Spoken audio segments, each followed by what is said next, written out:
여름 시즌이 오다 보니까 이제 각종 다음 세대 수련회 때문에 저도 이번 한 주간 또 다녀오면서 목소리가 좀 벌써 쉬었습니다. 양해해 주시고 또 함께 말씀을 나누었으면 좋겠습니다.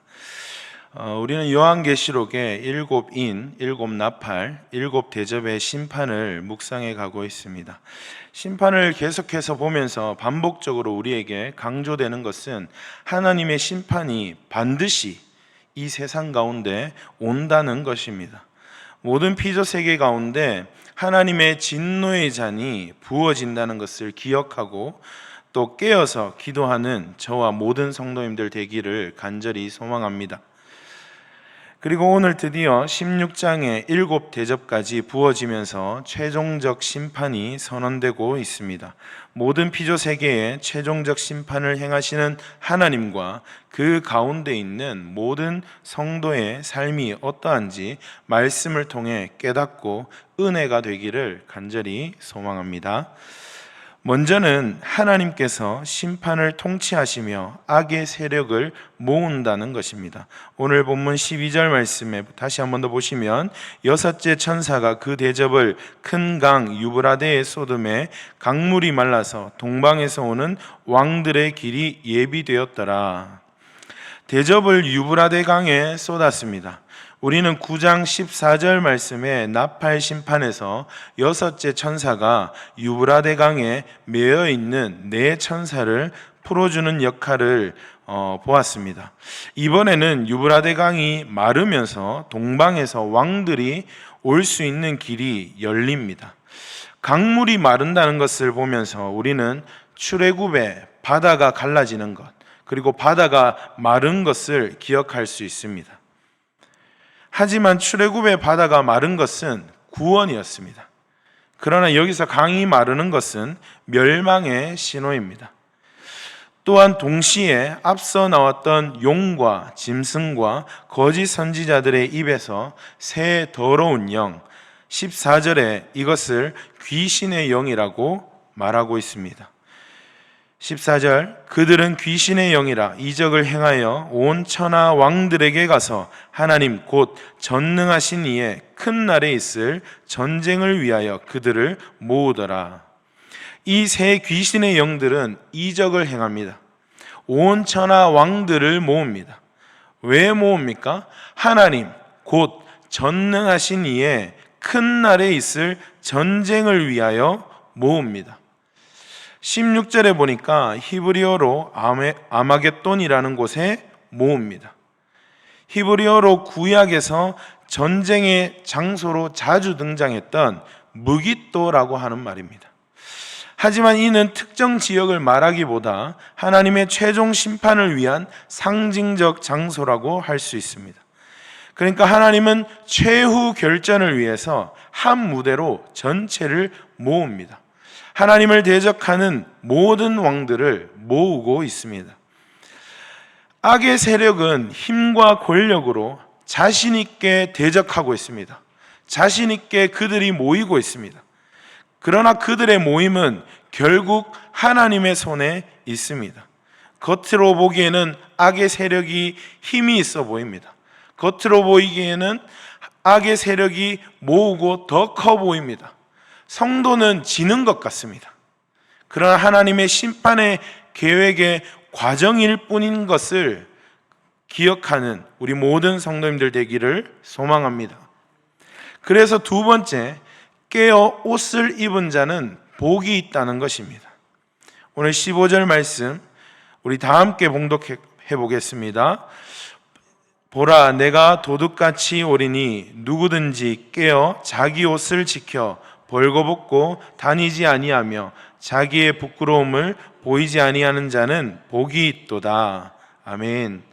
도둑같이 오는 그날이 큰 날입니다. 주님의 날인 것입니다. 주님의 날은 누구도 예상치 못한 시간에 오신다는 것을 믿으시길 바랍니다. 그래서 우리는 깨어 있어야 합니다. 예수님께서도 우리에게 깨어 있어야 한다고 말씀하셨습니다. 벌거벗고 있는 것이 아니라 자기 옷을 지켜서 옷을 입어야 합니다. 헬라 문화에서는 옷을 벗는 것을 명예롭게 생각했습니다. 그래서 우리는 그리스 문화의 조각상들을 보면 나체로 있는 것을 우리는 보게 됩니다. 그러나 유대 문화에서는 벌거벗는 것은 수치입니다.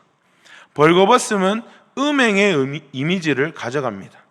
바로 우상 숭배의 상징인 것입니다. 영적 무방비 상태를 말하고 있는 것입니다. 요한계시록 3장에서 라오디게아 교회를 향해 예수님께서 말씀하셨습니다.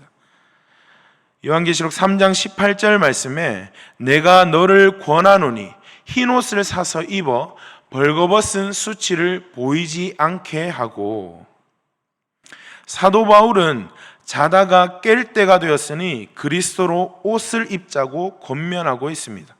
로마서 13장 11절에서 14절 말씀에 또한 너희가 이 시기를 알거니와 자다가 깰 때가 벌써 되었으니 이는 이제 우리의 구원이 처음 믿을 때보다 가까웠음이라.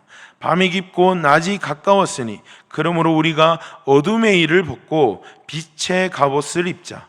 오직 주 예수 그리스도로 옷 입고 정욕을 위하여 육신의 일을 도모하지 말라. 아멘. 심판은 하나님의 것입니다. 어느 누가 예측할 수 있겠습니까? 그래서 어제도 나누었지만 우리에겐 지금이 기회입니다. 지금이 회개할 수 있는 기회입니다. 깨어 회개함으로 어둠의 일을 벗고 주 예수 그리스도로 옷 입는 저와 우리 모든 성도님들 되기를 소망합니다. 마지막으로 눈에 보이는 세상은 사라지나 하나님의 나라는 무너지지 않는다는 것입니다. 오늘 말씀 17절 18절 말씀을 보시면 일곱째 천사가 그 대접을 공중에 쏟음에 큰 음성이 성전에서 보좌로부터 나서 이르되 되었다 하시니 번개와 음성들과 우레소리가 있고 또 큰 지진이 있어 얼마나 큰지 사람이 땅에 있어 온 이래로 이같이 큰 지진이 없었더라. 여섯 번째 대접이 유브라데 강에 쏟아지며 강물을 말라버리게 했던 그 하나님이 이제 공중에 부으십니다. 공중에 부었다는 것은 모든 세상에 부으셨다는 것입니다. 그리고 큰 음성이 성전에서 보좌로부터 나서 되었다 말씀하시는 것은 완전한 심판을 상징하고 있습니다. 이것은 사람들이 땅에서는 경험하지 못했던 큰 지진이 일어났다고 말씀하고 있습니다. 또한 세상 나라로 상징되는 큰 성 바벨론을 무너뜨리십니다. 얼마나 큰 진노의 잔이길래 20절에 각 섬과 산악도 자취를 감추었습니다. 없어졌습니다. 그리고 마지막 21절에 어마어마한 우박이 떨어집니다. 또 무게가 한 달란트나 되는 큰 우박이 하늘로부터 사람들에게 내리매 사람들이 그 우박의 재앙 때문에 하나님을 비방하니 그 재앙이 심히 크미러라. 한 달란트의 무게가 약 34kg입니다. 여러분 상상해 보십시오. 30kg가 넘는 우박이면 크기가 얼마만큼 될까요? 그 큰 우박이 하늘에서 떨어진다면 중력을 가지고 떨어진다고 볼 때 이 우박에 살아남을 피조물이 없을 것입니다. 모든 생명체가 죽을 것입니다. 모든 피조물이 다 부서지고 남아나지 않을 것입니다. 그럼에도 회개는커녕 하나님을 비방합니다. 이런 인간의 존재를 생각해 볼 때 심판하시는 하나님의 입장이 이해될지도 모르겠습니다. 이 요한계시록을 읽는 독자인 1세기 그리스도인들은 이 글을 문자적으로 읽게 됐을 때 폭력으로 로마를 대항했다는 역사적 사실들이 있습니다. 그러나 초대교회사를 보면 힘과 권력으로 그리스도인들을 박해하는 로마에 대해서 그들은 비폭력으로 저항했습니다. 그리스도인들의 받는 그 오해를 막기 위해서 여러 가지 변증과 기록된 복음서와 다양한 문서 그리고 섬김의 삶으로 그들은 저항했습니다. 박해가 길어질수록 구원받는 사람들이 늘어났습니다. 무엇보다 그리스도인들에게 가장 중요했던 것은 바로 오래 참음이었습니다. 지난주 우리 스트림 청년교회 청년을 신방했습니다. 하고 있던 것을 정리하고 이제 다음 스텝을 준비해야 되기 때문에 저 또한 요한계시록을 묵상했던 것들을 나누었습니다. 우리의 삶이 광야라고 나누었습니다. 우리 지난주 금요일날 제가 나누었던 그 말씀이었습니다. 그런데 그 청년 성도가 자기는 광야가 너무 싫다는 거예요. 그런데 성경에서는 광야라고 한단다 이렇게 말하면 그래도 자기는 광야가 싫다는 거예요. 광야가 자기는 너무나 싫다는 것입니다. 그래서 제가 다시 설명했습니다. 이 광야가 사탄으로부터 하나님이 우리에게 주시는 피난처다. 그리고 광야이기 때문에 하나님이 우리를 지켜주시고 광야이기 때문에 우리와 동행하여 주신다. 이것을 나눌 때 그는 광야를 부정하고 싶지만, 그 청년이 광야를 부정하고 싶었지만 실제로 그 삶이 광야로 인도하시는 하나님을 인정할 수밖에 없을 때 그가 다시 자신의 신앙을 고백하며 기도의 자리에 나와서 함께 기도하고 자신의 삶을 믿음으로 걷겠다는 결단을 하나님 앞에 고백하게 되더라고요. 성도 여러분, 우리가 요한계시록은 우리에게 광야 같은 고난과 박해가 즉각 해방되는 것이 아니라 하나님의 나라는 무너지지 않기 때문에 고난은 당연히 주어지는 것이고, 그리고 우리가 말씀을 통해서 왜 우리의 삶에 여전히 고난이 있는지 우리는 깨닫게 된 줄 믿습니다. 고난임에도 하나님과 보좌에 계신 그 어린 양이 우리에게 구원을 베푸신다는 그 소망, 반드시 심판의 날이 우리에게 주어질 것이고 그 날에 주님이 오신다는 그 소망을 품게 한다는 것을 기억하길 바랍니다. 오늘도 예수 그리스도가 우리와 동행하여 주시고 이미 임한 하나님의 나라를 살게 하고, 그러나 아직 완성되어가는 그 하나님의 나라를 꿈꾸게 한다는 것을 믿음으로 고백하며 믿음의 한 걸음을 내딛는 신실한 하나님의 백성들이 되는 예수그림교회 모든 성도님들 되기를 간절히 소망합니다. 기도하겠습니다. 하나님 아버지, 감사합니다. 하나님의 최종적 심판이 임할 것입니다. 우리는 그때를 다 알 수 없습니다. 어느 때에 임하실지 우리는 모릅니다. 그렇기 때문에 우리는 회개할 기회가 주어져 있습니다. 하나님, 우리가 회개하고 깨어서 그리스도로 옷 입는 주의 백성들이 되게 하여 주시옵소서. 하나님, 마지막 때를 살아가고 있습니다. 이 시대를 돌아볼 때 전쟁과 기근과 지진과 이상기후로 인한 재난들이 일어나고 있습니다.